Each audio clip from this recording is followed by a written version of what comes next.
ఈరోజు ఏకపక్షంగా కేవలం కోస్తా వాళ్ళ ప్రయోజనాలు దృష్టిలో పెట్టుకొని చంద్రబాబు నాయుడు ఈ రకంగా రాజధాని ప్రకటించే చాలా దారుణమైన విషయము.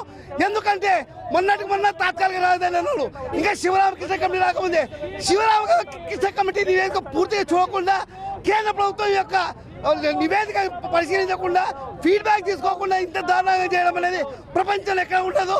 మనం ప్రజాస్వామ్య దేశంలో ఉన్నామా లేకపోతే నియంత్ర పరిపాలన ఉన్నామా మనల్ని మనం ప్రశ్నించుకోవాలి. చాలా దారుణమైన విషయం. ప్రజాస్వామ్యంగా ఎన్నికైనటువంటి ఒక ప్రజాప్రతినిధి ఇక్కడ ప్రజల మనోభావాలను ముఖ్యంగా రాయలసీమ యొక్క హక్కులను గుర్తించుకోకుండా సీమా ఒప్పందాన్ని పరిగణన తీసుకొని చాలా దారుణం.